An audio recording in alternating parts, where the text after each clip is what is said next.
Greetings and salutations. This is Miko bringing to you an audio version, the spoken word, of my weekly column on Macedonian matters. The English version is published on Medium.com, and the Macedonian version is published on Svest.mk.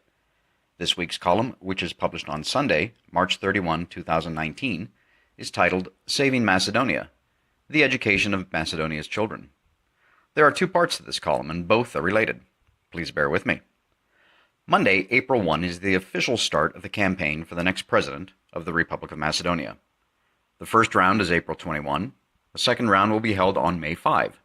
There are three candidates in the race: Gordana Siljanovska-Dakova, representing the center-right, and Vomarodopamene; Stevo Pendorovski, who ran for president in 2014 and lost, representing both Zoran Zaev and his SRSM, and the party led by Ali Ahmeti, DUI; and Blerim Reka, representing both the Alliance for Albanians and BESA, both small Albanian Macedonian parties, which are vehemently opposed to DUI. The outcome for Macedonia is important. Not only is this a presidential election, but it is the first serious gauge of support for the government of Zoran Zaev post-Prespa agreement.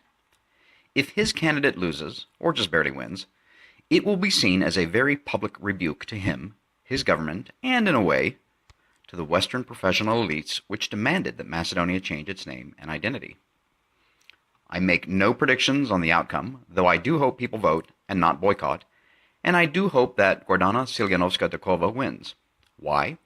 Because I do not believe a boycott will succeed, and I believe every vote counts, and that a win for her will be that much needed and very public rebuke of Zoran Zaev and the Western professional elites. Even if a boycott did work, then Talat Jaferi would be acting president for at least 6 months. Let that sink in for a moment.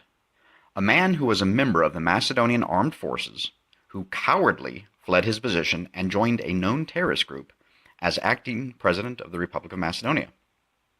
It's bad enough that he was defense minister and is now the so-called Speaker of the Parliament of Macedonia, illegally installed.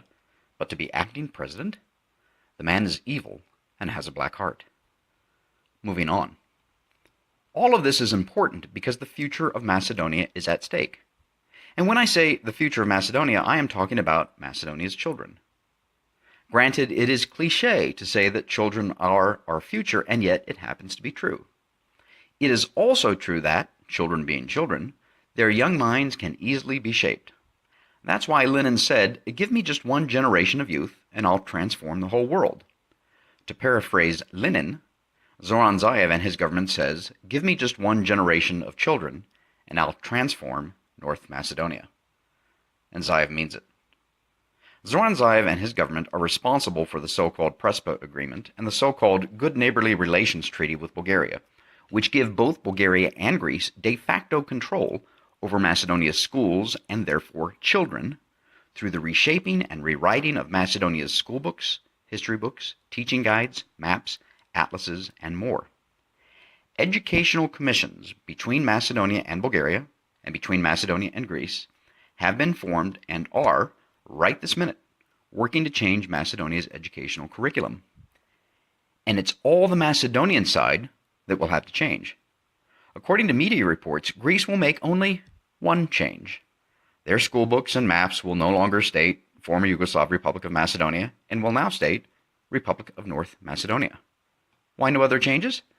Because according to Greek Deputy Foreign Minister Markos Bolaris, quote, "Greece has nothing to change in its own books because it is an EU member state and already has, in its view, very high standards of historical accuracy and has removed hateful content from the books," unquote.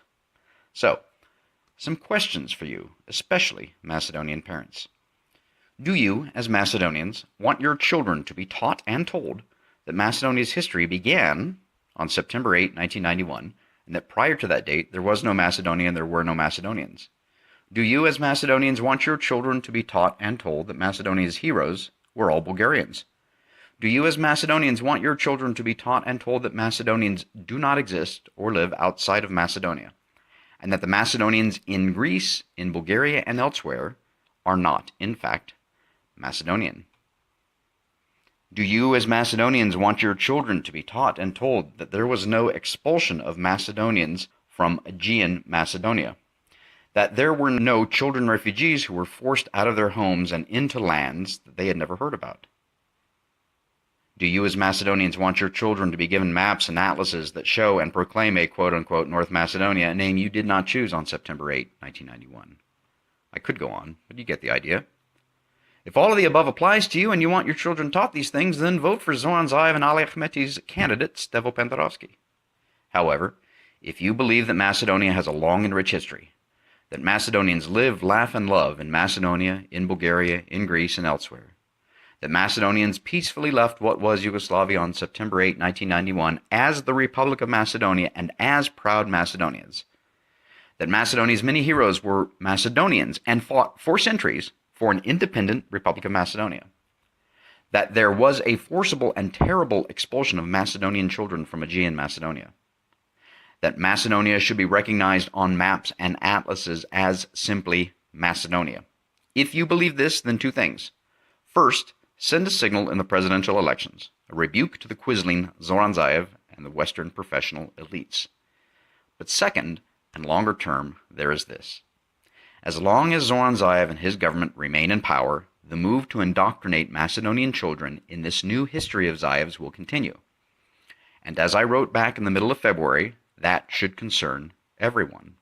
I wrote, quote, "The teaching and education of Macedonia's children begins at home, but it doesn't end there. And of course, Macedonia has many wonderful and dedicated teachers and educators and administrators who will do all they can to resist the government's mandated changes. These women and men are dedicated, love Macedonia, and love Macedonia's children. But in the years ahead, this will be a job for all those who are responsible for the children of Macedonia, starting with parents, grandparents, older brothers and sisters, uncles and aunts, and others. And this teaching might need to happen after school and on weekends in informal association or groups beyond the government's reach. If you allow Zoran Zaev and his government to continue down this path, you will lose a generation of Macedonians, and then you will lose Macedonia. That's a fact based on historical precedents. Generations of Macedonians fought, bled, and died for an independent Macedonia, not for some country with a directional adjective in front of its name whose history is less than 3 decades old. They fought for Macedonia. It took generations to achieve that goal on September 8, 1991. It might just take one generation to lose it. The choice is yours. I leave you with 2 thoughts. Number 1, there are more good things in this life than you can possibly imagine. And number 2, the proper attitude is always gratitude. Thanks for listening.